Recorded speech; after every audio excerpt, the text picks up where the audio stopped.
have to be honest. When I started my nonprofit, measurement and evaluation was the last thing on my mind. I was so excited about getting this thing up and running, getting people rallied around a cause, that I just didn't even think about measurement. I didn't even know why that was important until funders and donors started to ask me about what's my impact. So I say that I am developing life skills in foster and adopted youth, but are you doing that, Rebecca? How are you tracking that? And I was like, that's a fair question. And I have a lot of anecdotal evidence, right? A lot of people that say, oh, my kid's doing better. But I didn't have any quantitative data, anything to say, yes, 93% of the kids that go through this program have developed life skills. And that's what people want to see. I didn't know how to do that. I didn't know how to quantify my impact. So that made me pursue my master's degree in program evaluation. And now I can't look at anything without applying an evaluation lens. And you can evaluate anything, your processes, your policies, your programs. But a lot of people have a hard time evaluating their programs. So what I want to do is break down what evaluation is and how you can do it simply and easily. And you can start today, and you'll thank yourself later when you've collected data and you're able to actually demonstrate your true impact of your programs and services. And then get more people wanting to fund your cause and get involved with your cause because they know it's impactful. All right, let's talk about it.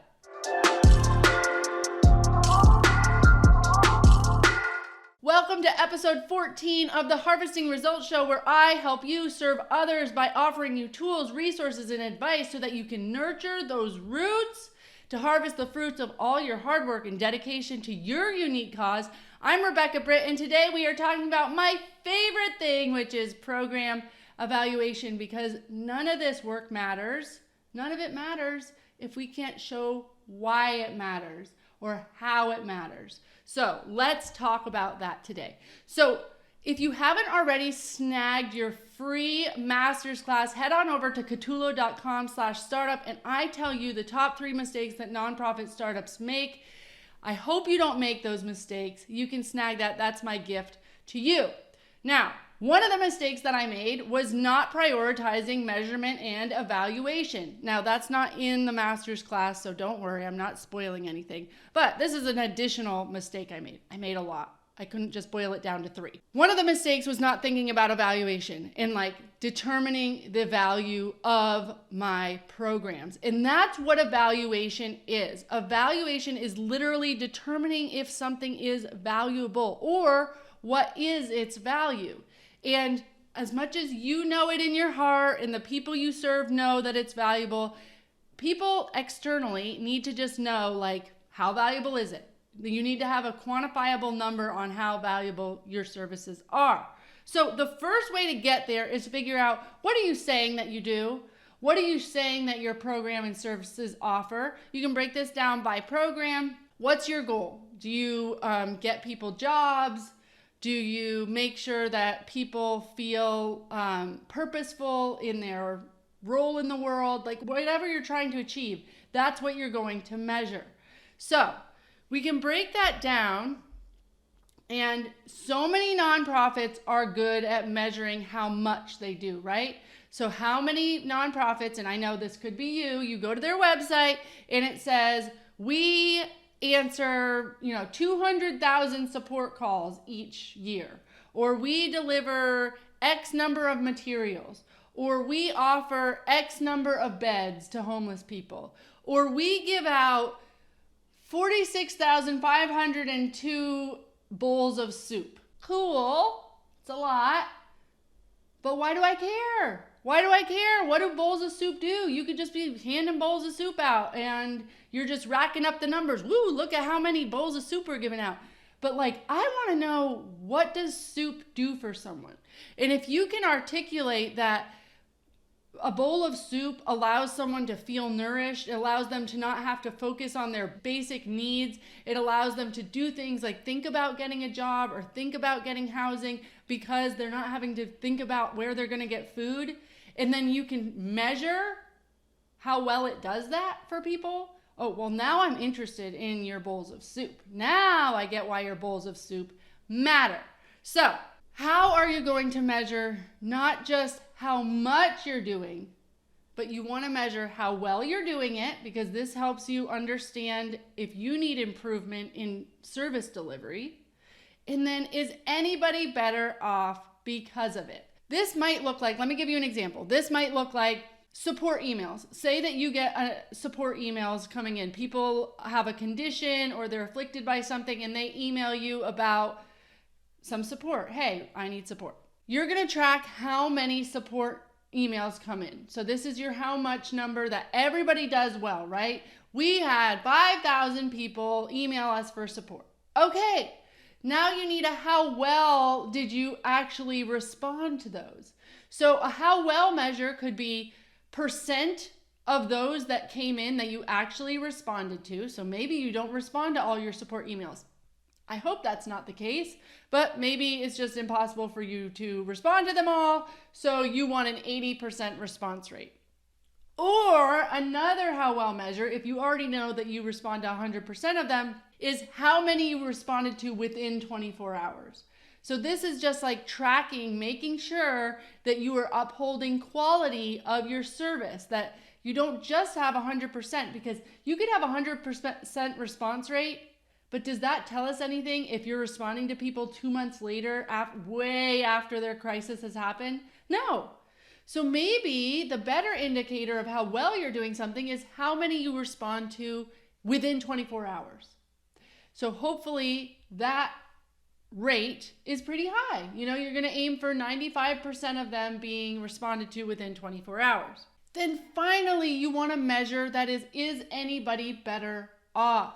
So this measure might be percent of those people that sent a support email that feels like you actually helped them navigate their journey through their crisis. Whatever their crisis was, you helped them. Your organization helped them. So that is the what you are measuring. You are going to measure how much. So that's the units of service, or how many times, or how many pieces of something you gave out, or the individual units. Then you're going to do how well. How well did you do it? So this could be response time. This could be percent that you actually responded to, okay?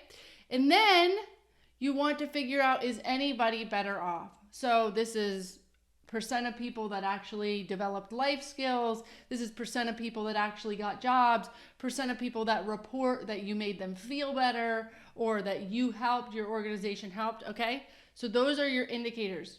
And you want to set targets for these. So don't just track it. Actually say, we would like to say that we have 95% rate, or that 50% say that we actually helped them. Whatever, set a target for it. All right, so now you need to know, how do you measure these things? Because now you've defined your indicators and what you want to measure, but how do you actually do it? You need a process for each one of these indicators. So this can be as easy as a Google Sheet. This is the free way to do it. So let's say we want to keep going with the support email example. Every time an email comes in, well, what happens? You might just respond and then move on, and then you're not tracking it all.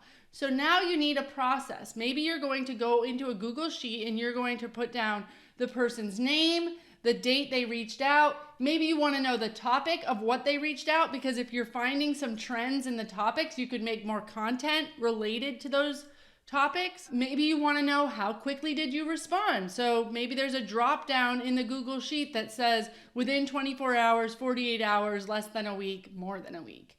Okay, so then you can easily pull at any time how many support calls were responded to within 24 hours. And maybe you want to put the actual email, the content of the email in that Google Sheet. However you want to do it to track it. But if you do it the way that I just said, now you already have how many, right? Because you can just run a record count of how many there was. And at any point you can say, looks like we're up to 25 support emails already this year, or 2,500 support emails already this year.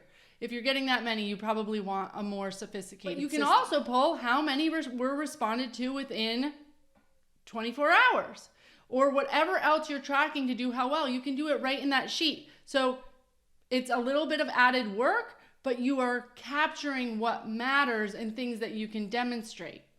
Okay? And then finally, if you're doing the is anybody better off, maybe you want to send a survey to people within a month of them reaching out to you. And that survey is going to ask them, did we help?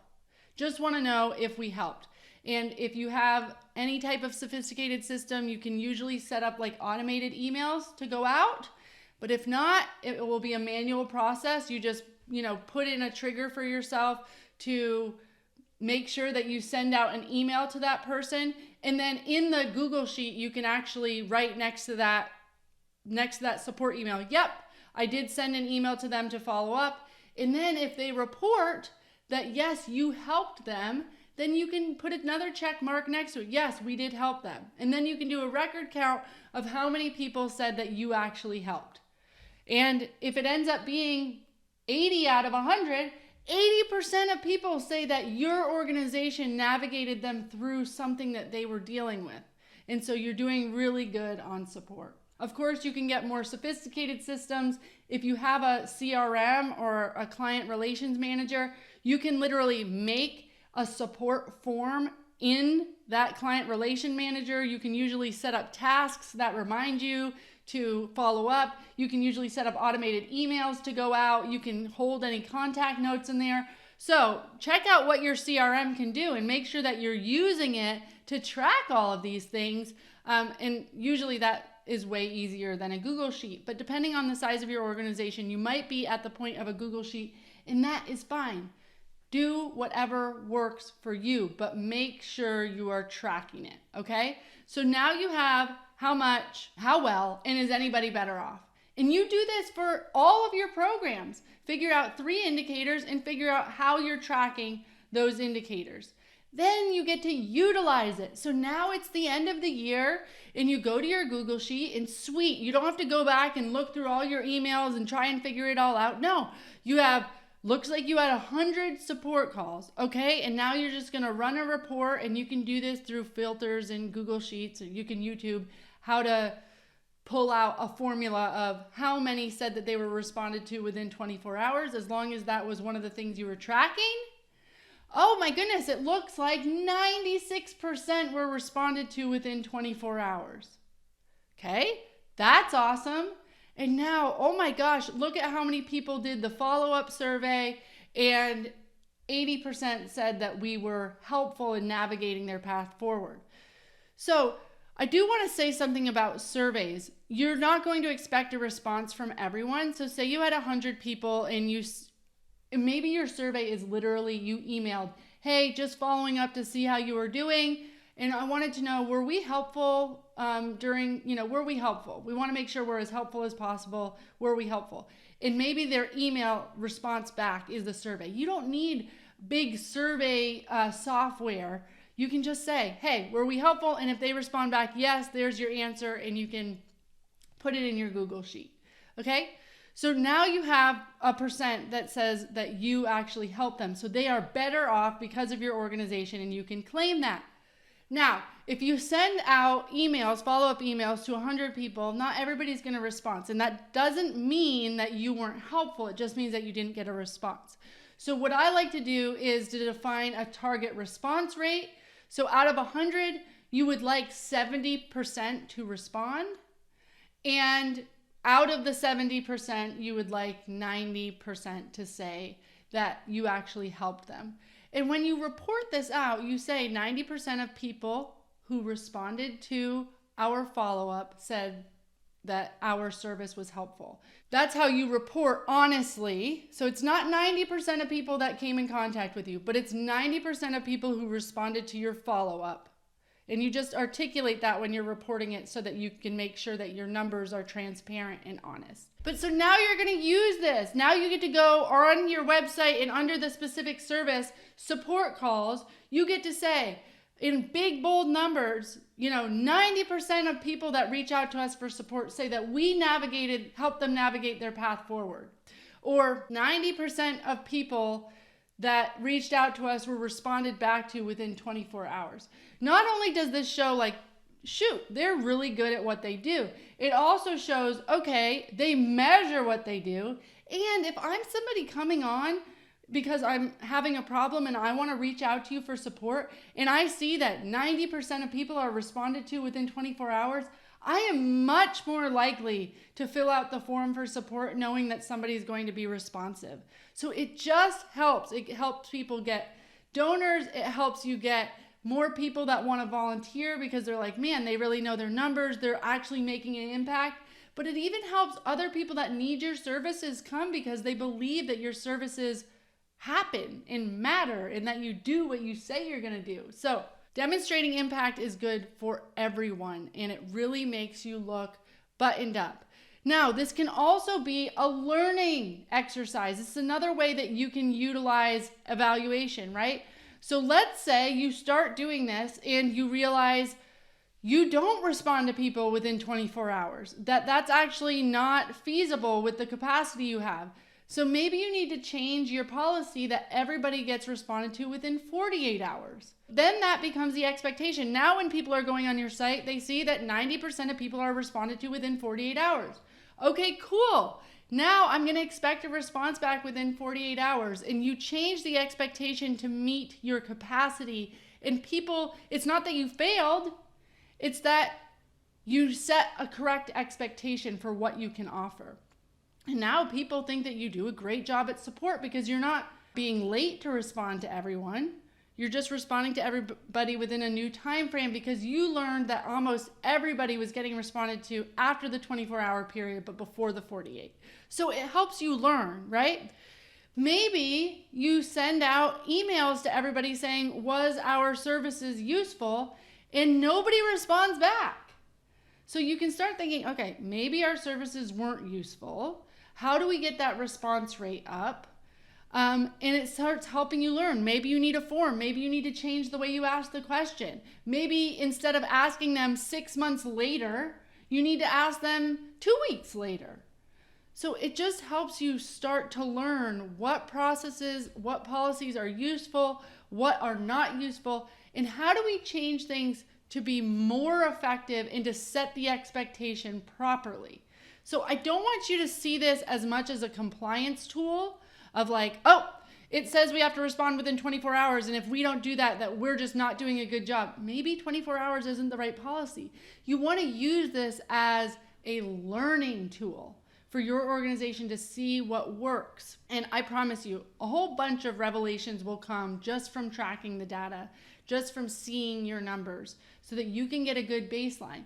Then do you want to grow your support? Maybe you only got 25 support emails in a whole year. Do you want more people reaching out for you for support? Do you want to start advertising your support services? Maybe you don't want. Maybe you only want 25, but maybe that's not a key indicator really of your success. So you're going to focus on measuring something else. Maybe you're going to shoot for 100 people next year. So you really need to make sure people know that you are the place to go for support. And one way of doing that is demonstrating how impactful your support emails are. Okay? Full circle there, right? Okay, so just to recap, you are going to figure out what do you want to measure. So how much are you doing? How well are you doing it? And is anybody better off because of it? Figure out what those indicators are for your program. Okay, then you need a process or procedure for each one of those indicators. How are you tracking how much, how well, and is anybody better off? What's your process? Are you emailing people right after? Are you doing a survey? Are you putting it on a Google Sheet? Okay, and then you want to check that process. Say you give it to a volunteer or a staff member to add to this Google Sheet. Check in on that Google Sheet often. Oh shoot, right, there were 6 emails that just went through this weekend that never made it over to the sheet. This isn't supposed to be more work where you have to go back and add them all at one time. So you really want to just have it be part of your process every single time a support email comes through. This is just the evaluation process you do. You want to set that up with all of your evaluation processes, okay? And then do not just collect the data and then do nothing with it. Like, oh yeah, we collect that on some Google Sheet because some YouTuber, Rebecca, told us to do that. No! Now go and develop your annual report out of it. Actually report your numbers. Say how effective you're being. Set up a meeting with your board to review the numbers. Do they look good? Do they look bad? Do you need to change your expectations? Use it. Then use it in marketing. Make sure it goes on your website. Make sure that you're highlighting the impactfulness of your programs. Okay? So use it. Now, don't forget to grab your free seat to the top 3 mistakes nonprofit startups make. Trust me, I make a lot of mistakes. I don't want you to make them. It's at Catullo.com/startup. And in the comments, tell me about your unique program, because it's really hard for me to give you advice on the indicators you should have, the how much, how well, and is anybody better off, without me understanding what your organization does or what your program is or what you're trying to achieve. So take a stab at it yourself. Put it in the comments. And if you're like, hey, Rebecca, this is the goal of our program, but I don't really know how much, how well, or is anybody better off, I'm not really sure those indicators are for us, I would love to help. So I will comment or reply back with what some possible indicators might be for your unique program. And then you can work on making the processes to actually collect that data.